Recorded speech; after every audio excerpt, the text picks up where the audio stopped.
Well, we are here with a IHSA official, Joshua Cook. How are you doing today? Doing great, man. Thanks for having me on. Yeah, no problem. So I only have a few questions for you, and you can get on to your meeting. The first question is, how did you get into being an official? It's kind of a convoluted story. So my dad coached for about 30 years. And so when I graduated college in 2007, I actually coached the seventh grade here at the middle school in Plainfield. Mm-hmm. Thought I was going to coach, for a long time like dad did. And Mm-hmm. I played college golf, and through a friend, I met a guy that was in the D League at the time, which is now the NBA G League. Um, And with my background in law enforcement, he was like, "Hey, I think you'd really enjoy refereeing because you've been around basketball for a long time." And so that guy's name's Tyler Ford. He worked the NBA Finals last year. He lives in Westfield. Um, I refereed a summer of AAU basketball, Mm-hmm. and then a guy by the name of Mark Baltz was there watching his grandson play like Carmel AAU. Mm-hmm. He gave me 12 varsity games as a referee my first season. I didn't have to go referee middle school, CYO, freshman, JV. I had a pretty big opportunity my first season. Dang. So I did that in 2012, kind of just fell in love with it and been doing it since then. Yeah. Of all the games you have refed, which one was the best? Oh, which one was the best? Well, I'd have to say my first one. So my first one was North Central in Richmond. It was Aaron Gordon's first season as a freshman, Hmm. uh, which is obviously Eric's little brother. From an accomplishment standpoint, I've had the opportunity to work multiple sectionals. I work in the Heartland, the GMAC, the GLIAC, and the North Coast on the college side. I've had an opportunity to work some tournament games there. I've been pretty blessed, man. Just Yeah. different and working with different crews and making a lot of friends for sure. Yeah. What school gym has been number one on your list? To work or that I have worked. Both. So I've been pretty fortunate to cross off. Like I've worked at Newcastle a handful of times. I've worked at Seymour. I just finally worked at Lagodi this season. Ooh. It was a super cool gym. I got to work at the old Bar Reef place. I never made it to the Wigwam. That was shut down. Um, what are a couple of the other big ones? Been to Logan Sport. Um, I don't think I'm missing. Am I missing any other real big ones in the state? I mean, there's Carmel. I've been to Carmel. Yeah. That's a cool play. I worked the Carmel Fishers game 2 years ago. Ooh. That was a real cool environment. Yeah. I've been pretty lucky, man. I've gotten to Yeah. travel the state and work a lot of the gyms. How okay, so what are the things that make being an official tough? What make it tough? Well, I mean, we have an instant look at a play, right? Mm-hmm. And so, um, we're getting to the point, especially at the Division 3 level, where coaches can challenge plays now, and we have replay, and the scrutiny only intensifies when people are able to play it back in slow motion. Yeah. Um, I mean, there's a lot of things that make officiating tough. Like you have one go at a play. It's not like football. We can't confer and then pick up a Yeah. flag, decide there's not a penalty. Um, Sometimes seeing the same team too much is an issue. Fan banter can be an issue. I'm at the point now in my career that where you can kind of let a lot of that go. So, Yeah. Oh yeah, uh, just telling the fans out. yeah, but I mean, there's kind of a like a nerdy side, for lack of a better term, of officiating Mm-hmm. where I can get into like sequencing plays and mechanics and where you're looking on the floor that tend to make some of those fundamentals easier, but a lot of it's Mm-hmm. just repetition, just like anything else. Yeah, definitely. And then and then and then how many times have you been caught up in controversy during games? Like that's somewhat like the last question. Can you elaborate on what you mean by controversy? Like at like fans getting mad at missed calls, like or something, like something like Uh, that. yeah, I mean that happens almost nightly, right? You go to Mm-hmm.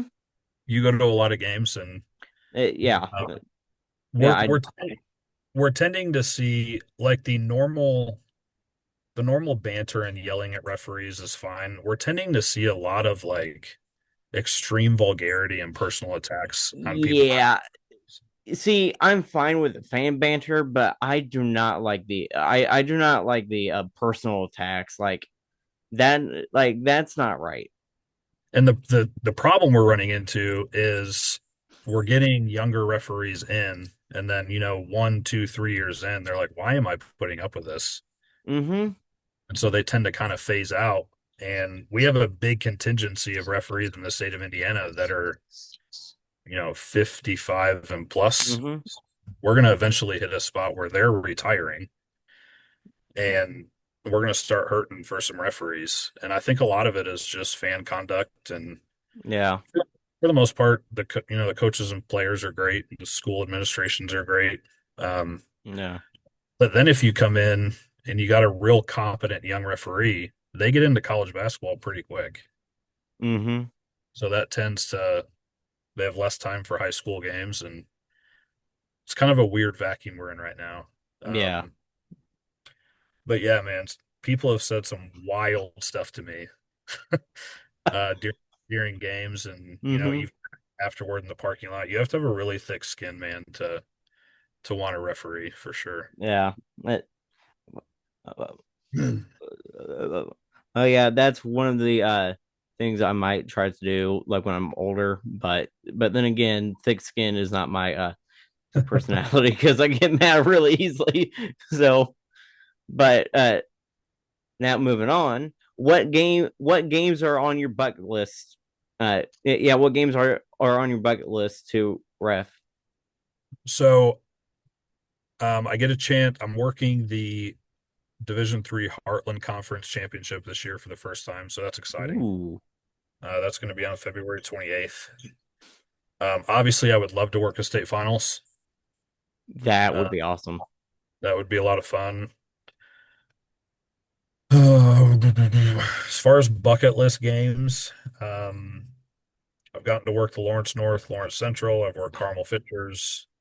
I've worked Pike Ben Davis. I've Oh, worked the Boggy Bowl down south. Um, I had Romeo Langford when he was at New Albany. I've just been pretty blessed, man. I yeah, just keep getting assignments and keep working them. I bet. I bet. And then the last question that I know I think a lot of people do want to know, and I also want to know, do the officials pick the games they do? But if not, how are they made? Like how are they uh like just like distributed? I'm gonna talk about sectionals because I know that the IHSAA picks the sectional refs. Yep. Yeah, so that's a good question. So it all depends on the school. Mm-hmm. So the majority of schools have gone to assigners. So like you, Nick, you say, "Hey, I want to assign." So you go get maybe like a Plainfield, Avon, Brownsburg, and you say, "I'll assign all your sports." And then maybe you can go have a camp and hire your pool of referees, Mm-hmm. and then you'll get the schedules from the athletic directors, and you assign those games ahead of time. Oh. Some schools like to assign their own referees, so the athletic directors will be that point of contact. But in the central Indiana area, we have four large assigners. Mm-hmm. And so I work for all four of them. So I get the bulk of my high school games from those four guys. Yeah. But like for context, I just got 3 games for 2029 last week. Okay. Yeah. Wow. Yeah. So they schedule referees way ahead of time for a couple of reasons. Um, you want to utilize obviously the referees on your staff you trust, and you want to Mm-hmm. ensure they're available. And so I have all next season and the following season. I got it completely booked already. And Dang. that's the same for a lot of us. Dang. Yeah. Dang. So what are your like upcoming games that you're doing on the high school level? The high school level, I will do 25 this year. Um, 25 to 30, just depending on, where Yeah. I go for sectionals or if I get a regional or whatever. Yeah. So what's your next game for high school? What you're doing? Friday, I am going to Seeger, and then Monday, I will be at Danville. And who's Danville playing? There was an addition, so they're playing like Irvington Prep or something. It was added to the schedule last week. That's why it's on a Monday. Mm. And they Yeah. come to Plainfield next week. Yep. Mm. Yeah, so I Man. got three high school games left, and then sectionals is in about a week and a half. Yeah. Well, thank you. Well, thank you for your time, Yeah, for sure, man. and I hope you have a fun time with the refing, and good luck tomorrow and Monday. Yeah, I appreciate it, man.